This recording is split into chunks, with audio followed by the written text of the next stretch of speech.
நாளைக்கான வீடியோ தாங்க வந்திருக்கு. வீடியோ வந்து சூப்பரா இருந்துச்சு அப்படின்னு தாங்க சொல்லணும். இங்கிட்டு பார்த்தா மாயா, சீனுக்கு ரொமான்ஸ் சீனெல்லாம் கொண்டு வந்துட்டாங்க. நம்ம மாயா இருக்காங்கல்ல, அவங்க வந்து சீனுவ வந்து கட்டி பிடிச்சு முத்தமெல்லாம் குடுக்குற மாரி காட்டிக்கிட்டு இருக்காங்க. இங்கிட்டு பார்த்தா வீட்ல வந்து பத்மாவும், பார்வதியும் வந்து அவமானப்பட்டு நின்னுகிட்டு இருக்கிற மாரி தான் காட்டிக்கிட்டு இருக்காங்க. அதெல்லாம் பார்க்குறக்கு சேனல மட்டும் மறக்காம லைக் அண்ட் சப்ஸ்கிரைப் மட்டும் பண்ணிருங்க.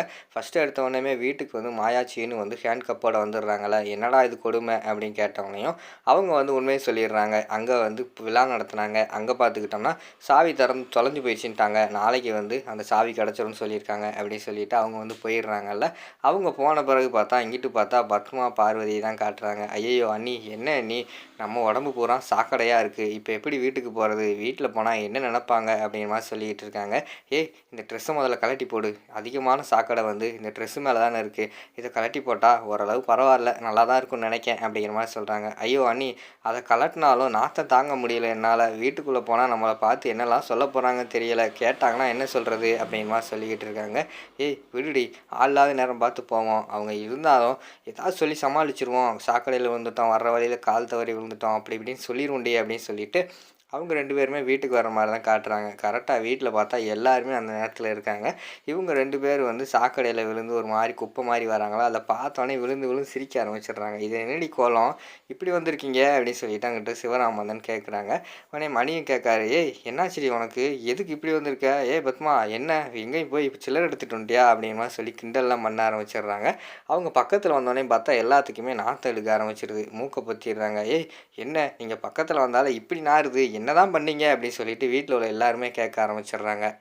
உடனே பத்மா வந்து சொல்கிறாங்க, "வர்ற வழியில் லேசா கால் தடுக்கி சாக்கடையில் விழுந்துட்டோம்." அப்படிங்கிற மாதிரி சொல்கிறாங்க. "அது எப்படி 2 பேருமே ஒன்று போல் சாக்கடையில் விழுந்திருப்பீங்க? எனக்கு என்னமோ டவுட்டாக இருக்கே." அப்படின்னு சொல்லிட்டு மணி வந்து சொல்கிறாங்க.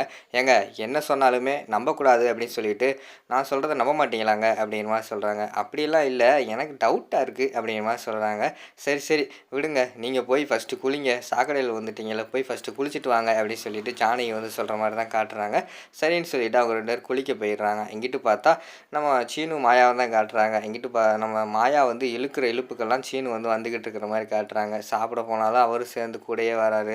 வெளியில் போனாலும் உள்ளே போனாலும் எங்கே போனாலும் சரி 2 பேருமே வந்து ரெட்டைப்பிறை மாதிரி பிரியாமல் அங்கிட்டு இங்கிட்டு அலைஞ்சிக்கிட்டு இருக்கிற மாதிரி தான் காட்டிக்கிட்டு இருக்காங்க. அதை பார்த்துட்டு பத்மாவுக்கும் பார்வதிக்கும் வயிறெல்லாம் எரிய ஆரம்பிச்சிருது.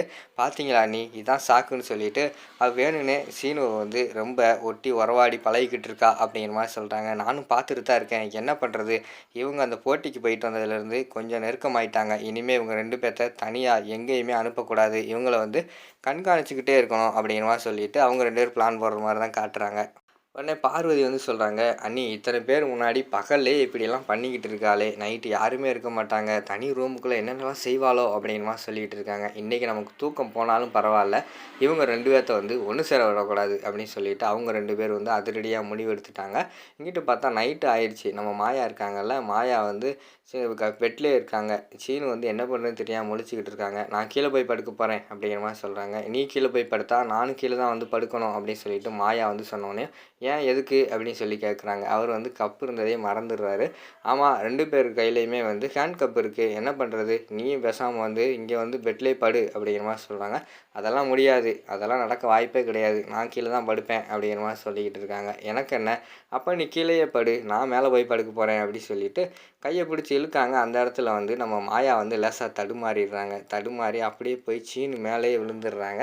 இது எல்லாத்தையுமே அந்த பக்கம் நின்று பத்மா, பார்வதி வந்து இவங்க என்ன தாண்டா பண்ணுறாங்கன்னு பார்த்துக்கிட்டு இருப்போம் அப்படின்னு சொல்லிட்டு அவங்க ஒரு பக்கம் பார்த்துக்கிட்டு இருக்கிற மாதிரி தான் காட்டிக்கிட்டு இருக்காங்க.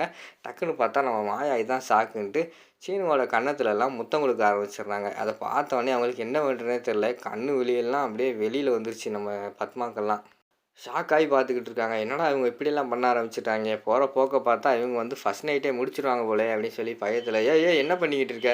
என் மகனை வந்து ஏன் இப்படி டார்ச்சர் பண்ணிக்கிட்டு இருக்க?" அப்படின்னு சொல்லிட்டு அந்த இடத்துல பத்மா வந்து போய் கேட்காங்க. "அத்தை நான் ஒன்றும் டார்ச்சர் பண்ணலை. உங்கள் பையன் தான் ஆசையாக யாருமே இல்லை, நைட் ஆயிடுச்சுல, எனக்கு 2 முத்தம் கொடு." அப்படின்னு சொல்லிட்டு கேட்டார். அதனால தான் அவருக்கு முத்தமெல்லாம் கொடுத்துக்கிட்டு இருந்தேன். கரெக்டாக நீங்கள் அந்த டயத்துக்கு வந்துட்டீங்க போல் அப்படிங்கிற மாதிரி சொல்லிகிட்டு இருக்காங்க.